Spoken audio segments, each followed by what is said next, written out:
Gaping holes where the 6th century Bamiyan Buddhas once stood. Destroyed in 2001 on the orders of a Taliban committee that included Afghanistan's new head of government, Mullah Hassan Akhund. They say it'll be different this time, and they won't persecute the Hazara people of Bamiyan, whom they revile for being Shia, not Sunni Muslims.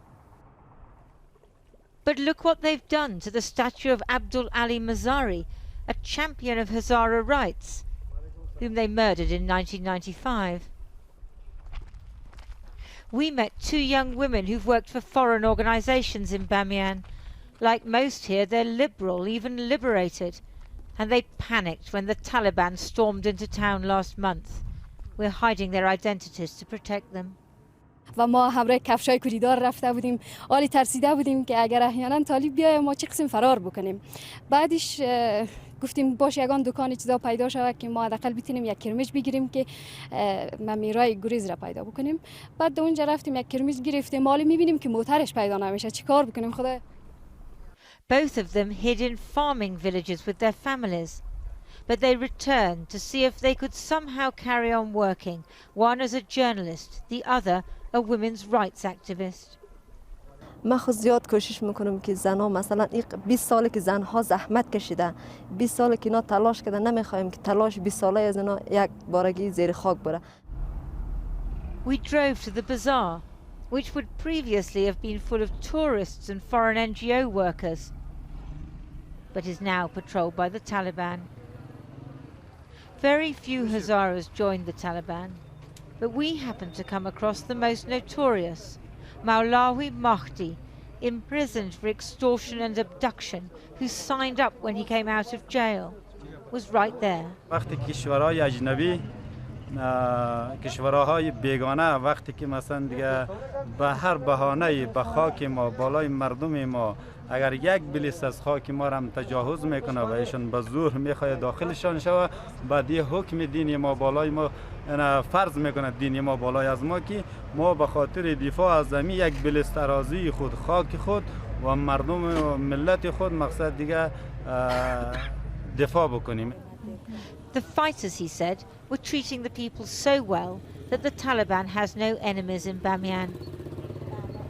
The Taliban are clearly trying to show their softer side in Bamiyan, both to us and to the population. But people here have terrible memories of what happened last time, how they were persecuted for being Hazaras, for being Shia, not Sunni Muslims. So many have fled, and others are just terrified. They don't trust the Taliban. Mahdi's deputy, another Hazara, was also on message. Women don't have to cover their faces, he said, just their hair. و برای مجاهدین هم از طرف بزرگین امارت اسلامی دستور داده شده که هیچ گونه به عنعنات مردم، به فرهنگ مردم، خصوصا مردم تشیعی که مردم از ماست، به رضا ما اطمینان میدیم که هیچ گونه تشویشی نداشته باشند. But people whispered something different when the Talibs weren't listening. Everyone's buying cloth to make traditional clothes, fearing the Taliban won't tolerate people wearing jeans and shirts.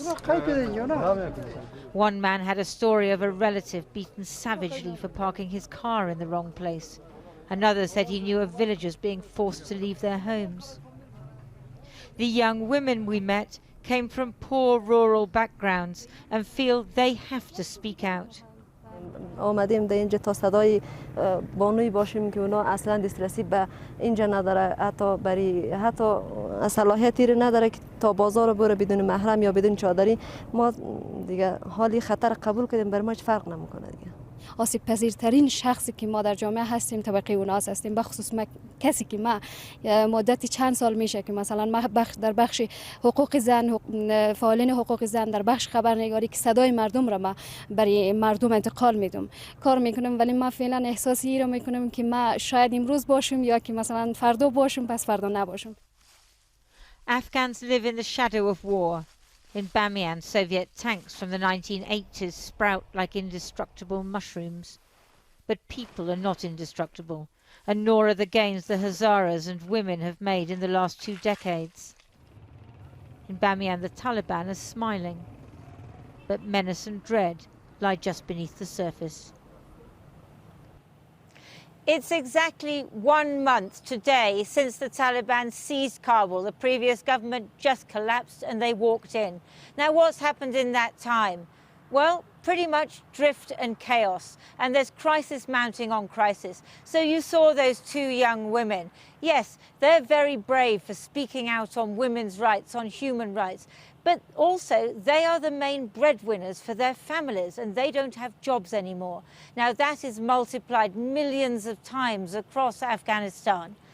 This government, the Taliban, well, as you saw, they're pretty good at hanging out on street corners, acting like the police and sometimes acting like thugs. But running a country, that is something completely different. And the economy in the last months, it has just collapsed. People have no income.